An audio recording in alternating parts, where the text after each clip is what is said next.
Congreso Nacional de Ortopedia de la Ciudad de México 2022.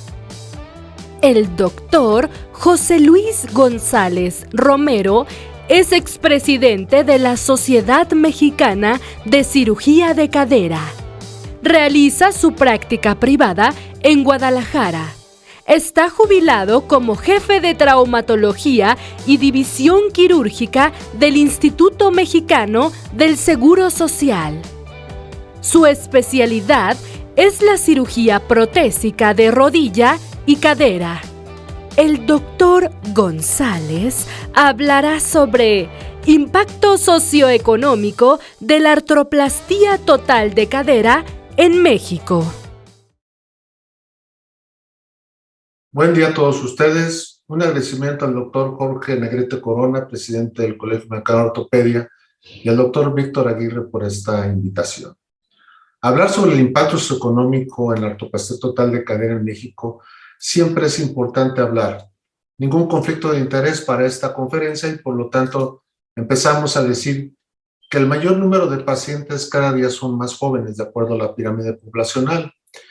Pero curiosamente las mujeres forman parte de manera fundamental el crecimiento entre 5.2 en comparación con el 4.2 de los varones.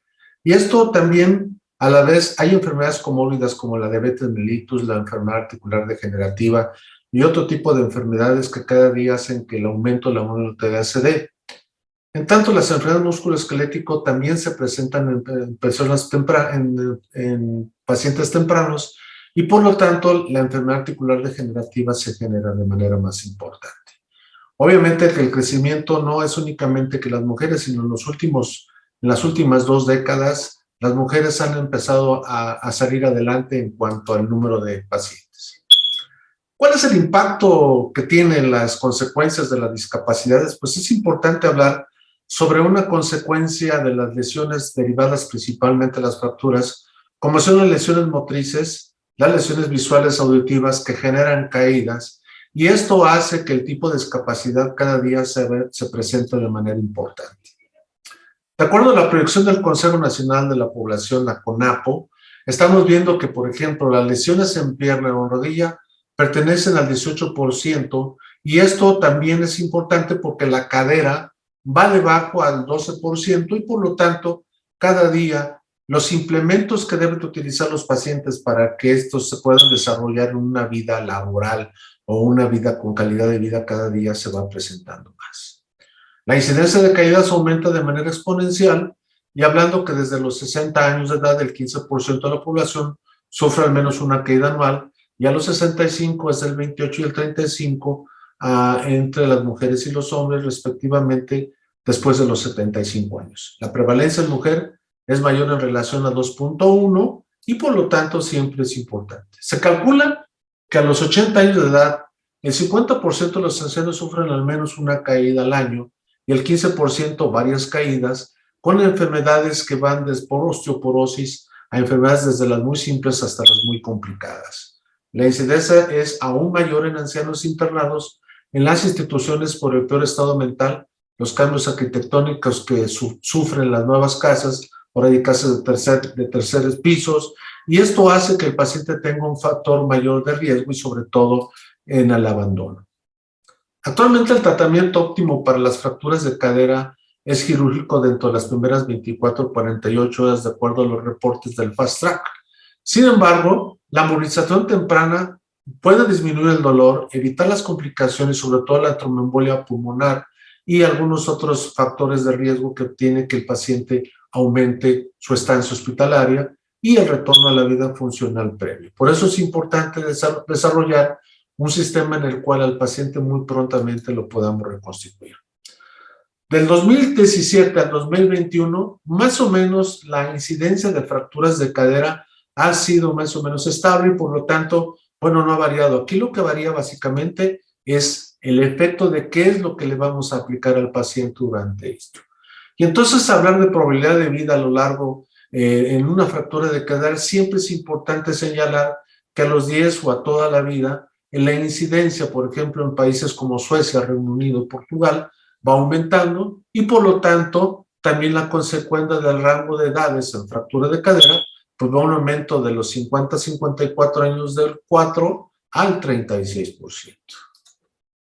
La mortalidad, pues vemos que obviamente se va relacionada con una tasa de supervivencia, con los programas preventivos de primer nivel que siempre no son los más adecuados, y las enfermedades articulares degenerativas, los accidentes y los comórbidos.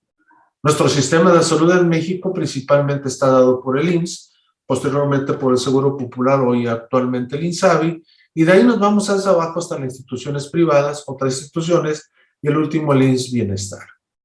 Pero ¿qué pasa con la osteoartrosis?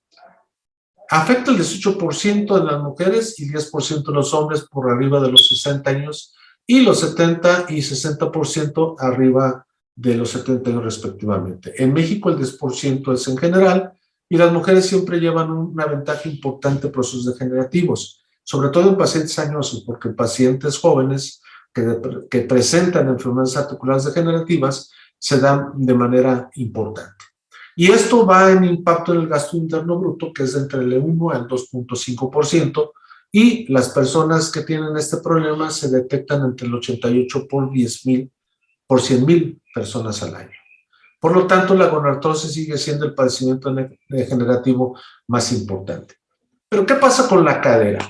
Si hablamos sobre las situaciones de la infraestructura hospitalaria, vamos a hablar que el cuadro básico está limitado. Hay diferimiento quirúrgico, estancias prolongadas, las comodidades hacen que el paciente tenga mayor estancia hospitalaria, un instrumental obsoleto y los insumos de acuerdo a las licitaciones en relación a los efectos de las instituciones privadas donde no existe este tipo de problemas. Siempre es importante señalarlo porque entonces no es lo mismo una fractura a nivel de institución a nivel privado por la oportunidad que puede tener el paciente y sobre todo porque ellos tienen un seguro de gastos médicos o tienen la posibilidad de pagar de acuerdo al nivel económico que tienen.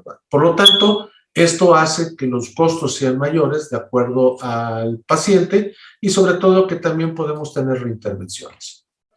Dentro del análisis de costo, el implante va a ser importante pues de acuerdo a la casa comercial. No vamos a hablar de casas comerciales porque realmente la selección del implante va a ser de acuerdo al problema que tiene el paciente, a la edad que tiene el paciente y al tipo de material que se vaya a utilizar.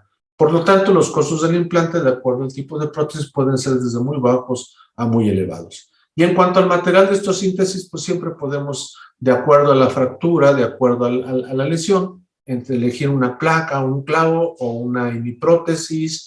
Las características del hospital y las características que puede tener el paciente.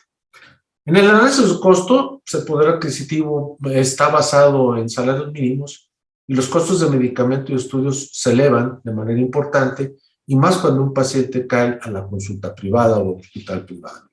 Y no nomás es eso, sino también la rehabilitación física, las órtesis, lo que corresponde a los días de incapacidad de acuerdo a la edad del paciente cuando todavía laboralmente es activo y las secuelas para la reintegración de la vida diaria o laboral.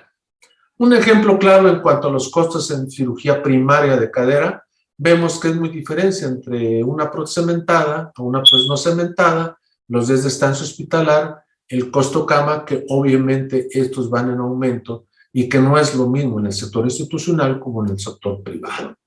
Al igual que los costos en recambios, vemos que una prótesis cementada puede costar 228,000 pesos a 340,000 en promedio, ¿sí? Hablando con hospital, y varía obviamente en los hospitales privados porque sabemos perfectamente que en los hospitales privados todavía hay costos extras por la adquisición de implementos o insumos. Y en esto el médico tiene que tener una cosa importante de saber qué es lo que va a hacer con un paciente de este tipo y sobre todo basado en la esperanza de vida que puede tener el paciente y la reincorporación, como ya hemos comentado, a la vida cotidiana o a la vida diaria. En conclusiones, pues es importante no olvidar el aspecto clínico del paciente para la elección de los implantes, sobre todo hablando de la mortalidad. No es lo mismo elegir una placa que elegir una prótesis. La conciencia del uso de recursos médicos hospitalarios por parte del médico, la aceptación del paciente, sobre todo en este tipo de casos, el entorno social, laboral y familiar de la disponibilidad de recursos económicos, el cuidado que debe tener el paciente, porque no nomás es la selección del paciente, del implante, sino también cuánto va a costar el paciente, al familiar la cirugía. No falles en la elección del implante porque esto es fundamental, puede haber algún error y el costo puede aumentar. Y sobre todo, lo más importante, el buen uso de estos recursos para que haya éxito en la cirugía. Y un ejemplo muy claro lo vamos a ver con los pacientes que son operados en la Unión Europea, donde vemos más o menos que la artroscopía de cadera, que son 11,300 euros, que para nosotros en México son 263,000, y de ahí lo vemos hasta la cirugía de revisión de artroplastia total de cadera con 7 días hospitalaria, que puede aumentarse a 931,200 pesos, de acuerdo al cambio de conversión, que es 23.28 pesos mexicanos. Por lo tanto, debemos de tener una conciencia muy importante en relación al impacto socioeconómico que nos da desde el momento que ingresa un paciente con una fractura, que es muy diferente al paciente que tiene una enfermedad articular degenerativa. Por su atención, muchas gracias, quedo a sus órdenes y muchas gracias por su atención.